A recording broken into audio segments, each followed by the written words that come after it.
Sebelum hari raya Paskah mulai, Yesus tahu bahwa saatnya sudah tiba untuk beralih dari dunia ini kepada Bapa. Sebagaimana Ia senantiasa mengasihi murid-muridnya, demikianlah sekarang Ia mengasihi mereka sampai pada saat yang terakhir. Ketika mereka sedang makan bersama, iblis membisikkan dalam hati Yudas Iskariot, anak Simon, rencana untuk mengkhianati Yesus. Yesus tahu bahwa Bapa telah menyerahkan segala sesuatu kepadanya dan bahwa Ia datang dari Allah dan akan kembali kepada Allah. Maka bangunlah Yesus. Ia menanggalkan jubahnya, Ia mengambil sehelai kain lenan dan mengikatnya pada pinggangnya. Kemudian Ia menuangkan air ke dalam sebuah basi dan mulailah Ia membasuh kaki murid-muridnya. Lalu Ia menyekanya dengan kain yang terikat pada pinggangnya itu. Maka sampailah Yesus kepada Simon Petrus. Lalu kata Petrus kepada Yesus, "Tuhan, Engkau hendak membasuh kakiku?" Jawab Yesus kepadanya, "Apa yang kuperbuat engkau tidak mengerti sekarang, tetapi engkau akan memahaminya kelak." Kata Petrus kepadanya, "Selama-lamanya engkau tidak akan membasuh kakiku." Jawab Yesus, "Jika aku tidak membasuh engkau tidak akan mendapat bagian bersama aku." Kata Simon Petrus kepada Yesus, "Tuhan, jika demikian jangan saja kakiku, tetapi juga tangan dan kepalaku." Kata Yesus kepadanya, "Barang siapa sudah mandi, cukuplah ia membasuh kaki, karena ia sudah bersih seluruhnya. Kalian pun sudah bersih, hanya tidak semua." Yesus tahu siapa yang akan menyerahkannya, karena itu Ia berkata, "Tidak semua kamu bersih." Setelah membasuh kaki mereka, Yesus mengenakan pakaiannya dan kembali ke tempatnya. Lalu Ia berkata kepada mereka, "Mengertikah kalian apa yang kuperbuat kepadamu? Kamu menyebutku guru dan Tuhan, dan kata-katamu itu tepat, sebab memang akulah guru dan Tuhan. Jika aku Tuhan dan gurumu membasuh kakimu, maka kamu pun wajib saling membasuh kaki. Sebab aku telah memberikan teladan kepadamu, supaya kamu berbuat seperti yang telah kuperbuat kepadamu." Demikianlah firman Tuhan.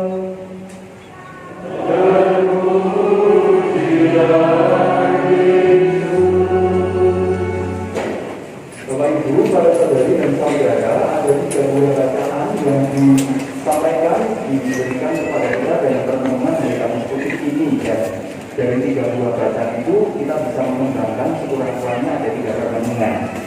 Saya akan membagikan apa yang menurut saya atau secara pribadi yang kena pada diri saya. Yang pertama, semoga Bapak Ibu juga bisa merasakan juga terinspirasi dari saya. Yang pertama, dari kitab Keluaran, saya hanya tertarik pada satu kata yang kita tulis di sana adalah habis. Maka bicara terkait dengan perjamuan, terkait dengan makan dan habis. Maka sebetulnya Ekaristi yang kita rayakan ini sebetulnya pertama kali bukan perayaan liturgi, bukan perayaan doa, tetapi sangat sederhana, perayaan makan biasa. Sangat sederhana perayaan makan. Tetapi karena perayaan makan ini adalah perayaan makan Tuhan kita Yesus Kristus, bagi orang dengan Kristiani, bagi yang lain mungkin tidak. Bagi orang dengan Kristiani, karena ini yang makan adalah Tuhan kita bersama para muridnya, maka kita tenangkan dan kita tenangkan dalam ibadah, maka jadi perayaan liturgi. Nah, dalam kitab Keluaran ada kata yang mengajak kita rupa-rupanya untuk sedikit mempertimbangkan kembali apa yang menjadi praktek kehidupan kita sehari-hari. Sederhana, kalau makan habis. Kalau makan sesuai dengan takaran sekuat apa orang itu makan, maka habis. Atau kalau dalam bahasa hari ini kalau masak disesuaikan dengan orang yang makan, jadi habis. Jadi setiap makanan harus habis. Tetapi kadang-kadang ada praktik yang kurang pas. Satu, ya jelas, makan tidak dihabiskan. Maka itu tidak pas dalam bahasa hari ini. Mengapa? Karena makan itu berkat. Maka kalau berkat sudah diberikan, kita terima, kita tuntaskan.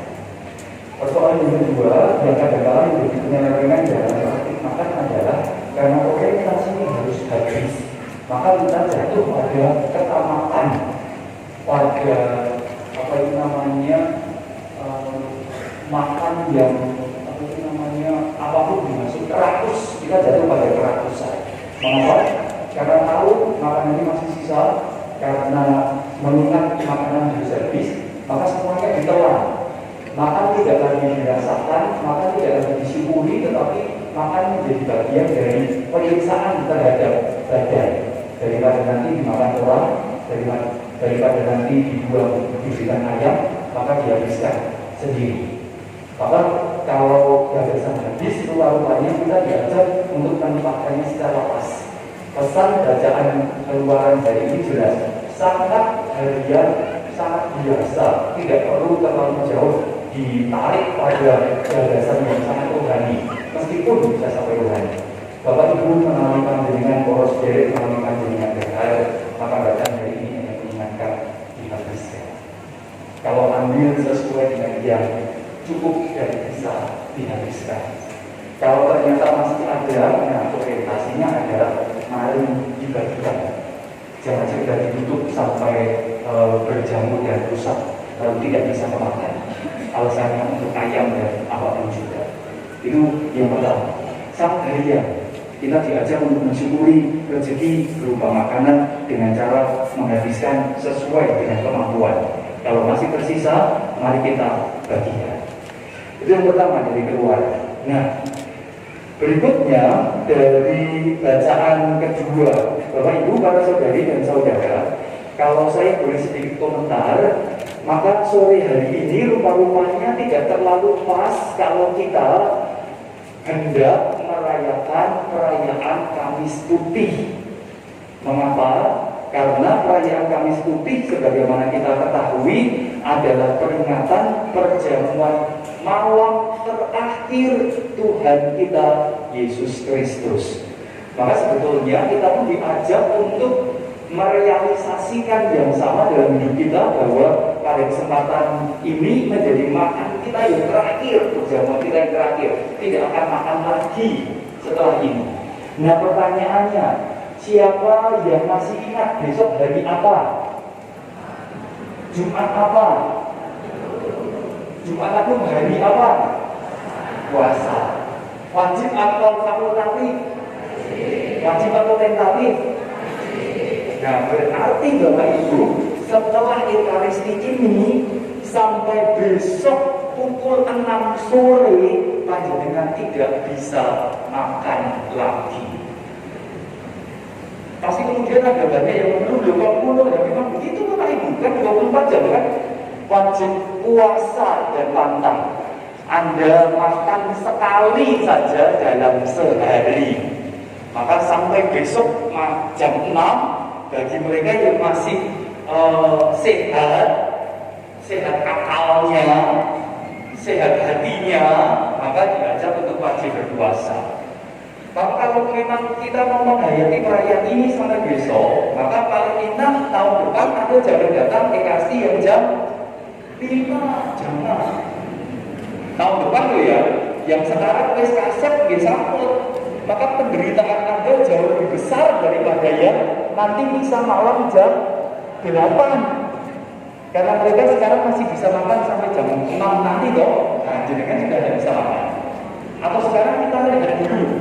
Mau belajar dulu. Gak apa-apa, nanti jam 6 kita ketemu lagi di sini. Karena besok, tapi saya disuruh ini kita 24 jam puasa ya, wajib ya. Karena ini kita sepakati bersama, maka ada dampak burusanya. Mengapa? Karena kita sudah sepakat bersama di awal masa Prapaskah. Wajib puasanya hanya 2 kali dalam 40 hari Rabu Abu dan Jumat Agungnya dimulai jam 6 setengah jam lagi. Bagaimana? Bagi Anda yang mungkin tidak terlalu puas, pergilah saat itu juga dan makan dulu dari itu ya. Lalu nanti ikan saja berapa? Akan yuk, namun tidak. Tapi kalau Anda tidak belanja, tidak mengutar dari Bapak ini, maka Anda menyatakan diri romo saya tua setelah jam 6 nanti sampai jam 6 besok saya sekali-kali tidak akan makan ataupun nyenek. Tapi minum jelas boleh, mau minum tak galon boleh, mau minum tak boleh, tapi makannya hanya sekali. Snack atau makan besar masalah. Tak panjang itu baik saya juga tidak makan terapi dari ini sampai besok setelah 6 Jumat kuliah kedua. Itu yang biasanya. Maka kalau ini dari subuh dari suci, maka tidak bisa kita diajak puasa hari ini sampai besok jam 6. Tapi setelah ini jangan jalan-jalan. Mengapa? Karena melanggar Tuhan kita Yesus Kristus nanti jam 12 yang besok pasti akan dibacakan ditangkap dirangkap dinding poro Solo Gadu Bapak Ibu. Maka kita diajak untuk menemani Yesus yang ditangkap.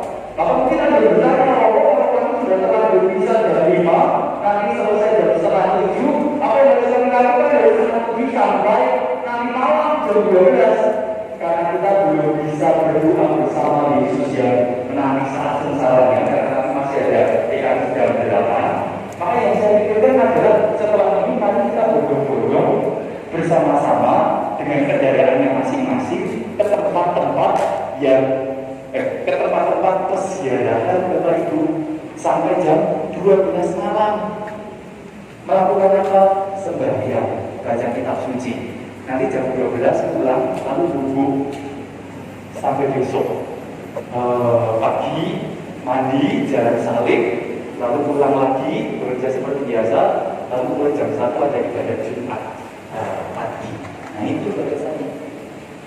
Itu ya, itu batasan yang kedua, mengajak kita untuk mengikut Yesus dalam katakanlah peristiwa kesengsaraan yang dimulai nanti malam. Maka kalau kita memang mengikuti perayaan Kamis itu yang bermakna, maka setelah misa ini jangan pergi ke mall, jangan menjanjikan pada anak istri dan suami setelah ini akan angkringan,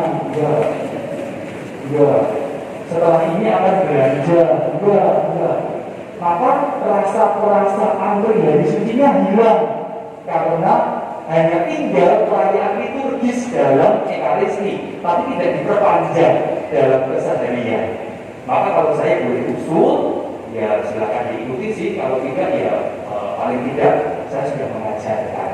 Maka nanti setelah misa, pergilah ke tempat-tempat persiapan, semedi sampai jam 12 malam, lalu setelah itu mundur, beristirahat. Lalu besok jam setengah 8 ya jalan salib, lalu bekerja seperti biasa, lalu Jumat Agung pertama, kedua, ketiga, lalu baru boleh makan jam 6 setelah jam. Semoga tidak ada yang dari antara kita pingsan di tengah jalan. Tapi harapannya sungguh-sungguh bisa menghayati Trihari Suci dengan bermakna, tidak hanya banyak ketika misa, tetapi pulang bubar tidak ada yang diwujudkan. Itu yang kedua. Lalu yang ketiga, Bapak Ibu, para saudari dan saudara, masih terkait dengan bacaan kedua, maka renungan 2B, katakan bukan yang ketiga, 2B. Maka bacaan pertama kedua hari ini mengingatkan kita semua, Bapak Ibu, para saudari dan saudara, kita selalu kadang-kadang masih berdiskusi, masih bertanya, mengapa sih kami harus misa setiap minggu? Mengapa sih kami diwajibkan misa? Mengapa sih kami harus ikut Ekaristi? Mengapa sih kami sebagai orang Katolik tidak dilarang hari Minggu sekedar istirahat setelah 6 hari bekerja? Maka Bapak Ibu para saudari dan saudara, juga anak-anak siapapun di antara kita yang di sini, rupa-rupanya yang ngersake para penderek dalem, para murid dalem untuk mengikuti Ekaristi itu bukan pasamuan suci, bukan Bapak Ibu. Yang mendorong Anda secara rutin berekaristi bukan Bapak Suci, bukan paus, bukan uskup, juga bukan saya, apalagi saya. Saya tidak punya kewenangan ngoyak-ngoyak panjenengan. Tetapi bacaan kedua hari ini jelas, kita didorong ikut ekaristi menawi panjenengan saestu tresnani Gusti. Nah pertanyaannya, siapa yang nggak cinta kepada Tuhan Yesus angkat tangan? Pasti kan nggak ada yang ngacung toh? Ada nggak? Tapi kalau saya balik pasti juga nggak ada yang ngacung. Siapa yang cinta pada Tuhan Yesus? Nggak ada yang ngacung? Oh, hanya satu. Maka pasti teringat khotbah saya minggu pertama kemarin. Kalau kita taat, ada risikonya Bapak Ibu, ada konsekuensinya. Kalau kita taat bahwa saya mencintai Kristus, maka risikonya rayakanlah Ekaristi sesering mungkin Bapak Ibu. Para saudari-saudara, maka kalau Anda dioyak-oyak saben-saben ayo misa, ayo misa, ayo misa, ayo misa, sebetulnya bukan maksudnya makso panjenengan, nyikso panjenengan untuk misa, mboten. Tetapi karena panjenengan sampun sagah dados penderek dalem, maka setiap kali akan didorong, ayo misa, ayo misa, ayo misa, ayo ekaristi, ayo ekaristi. Maka semakin sering kita ekaristi, maka kita semakin cinta kepada Tuhan kita Yesus Kristus. Sebaliknya, kalau kita menjadi amat jarang misa, maka kemudian apakah bisa dikatakan saya berkurang cintanya kepada Yesus Kristus? Ya, kemungkinan iya. Karena salah satu warisan yang diberikan dan warisan yang terbesar adalah Ekaristi. Maka Bapak Ibu yang ada di lingkungan, kalau setiap kali ada misa lingkungan, misa uji di lingkungan, dengan dioyak-oyak, ayo rawuh, ayo datang, maka jangan merasa dipaksa, jangan merasa ditindas. Enggak. Karena bacaan Injil hari ini jelas mengatakan, lakukanlah ini. Inilah tubuhku yang diserahkan bagimu, perbuatlah ini untuk memperingati aku. Cawan ini adalah perjanjian baru yang dimenteraikan oleh darahku. Lakukanlah ini setiap kali kamu meminumnya sebagai peringatan akan daku. Maka Bapak Ibu, kita boleh mengatakan setiap Kamis Putih kita merayakan ulang tahun perayaan Ekaristi. Dan tahun ini perayaan Ekaristi kita usianya 1990 tahun. Cek kalau kata-kata saya salah. 1990 tambah 3 berapa? 2023 toh? Maka benar, tahun ini Ekaristi kita itu sudah kuno Bapak Ibu. Usianya 1990 tahun.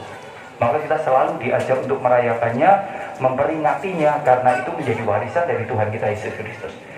Nek jenengan kalau kita ada yang merasa aku gak dipaksa misa, jenengan matur kalian Gusti Yesus. Gusti, kula tresno dhateng panjenengan, ning kula boten purun misa.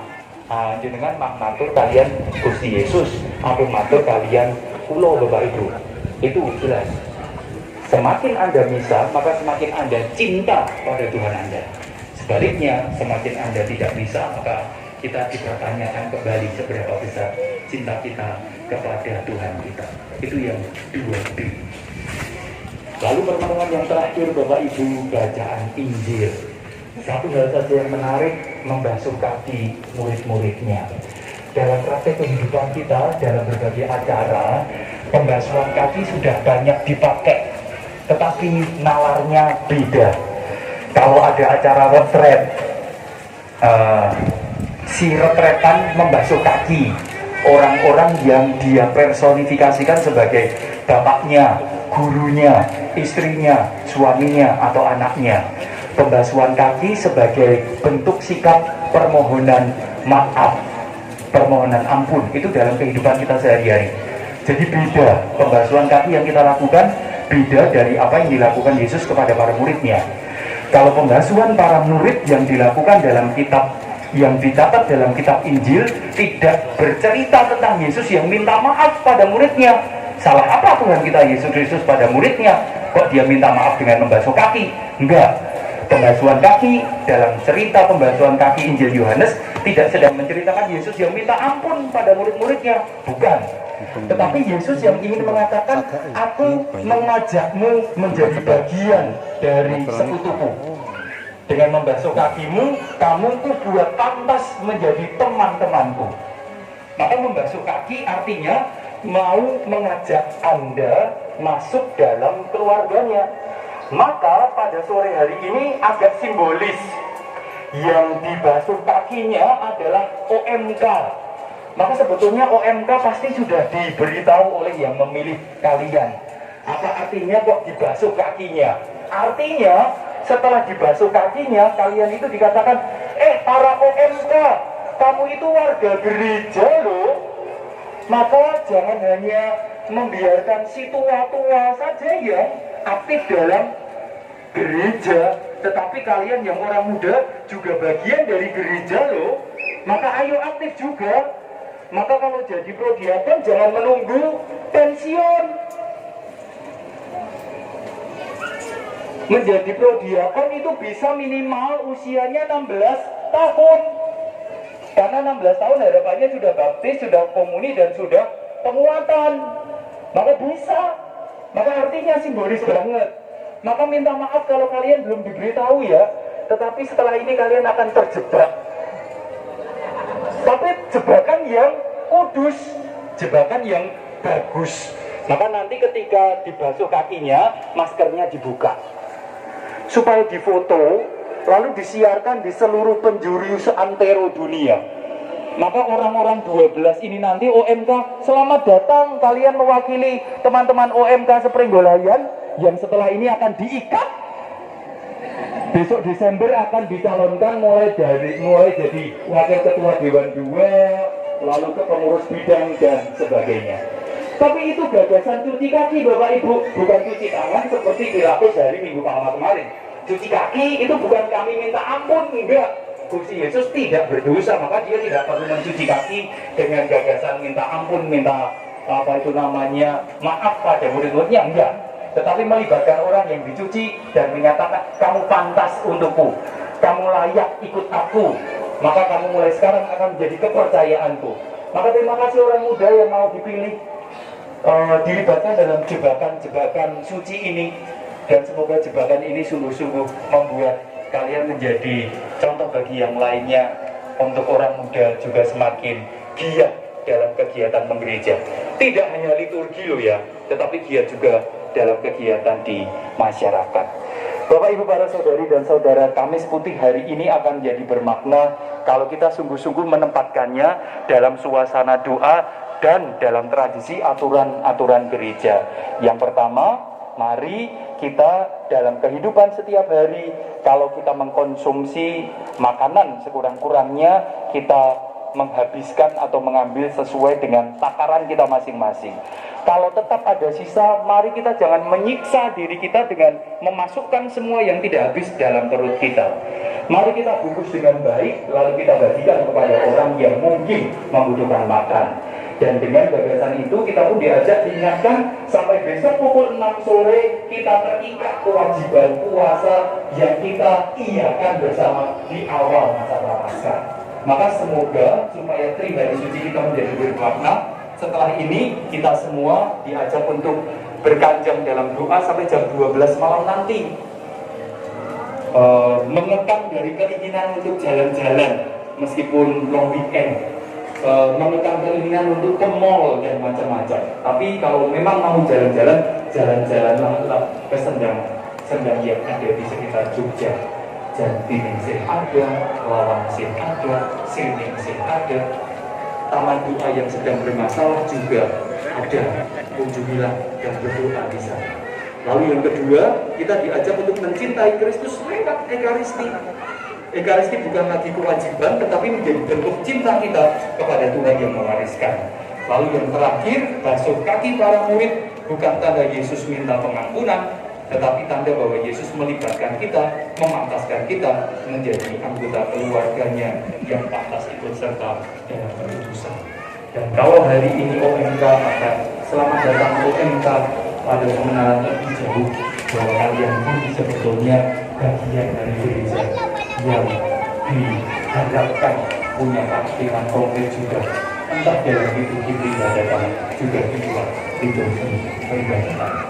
Nama Tuhan dimuliakan di kiri dan sepanjang segala masa. Amin.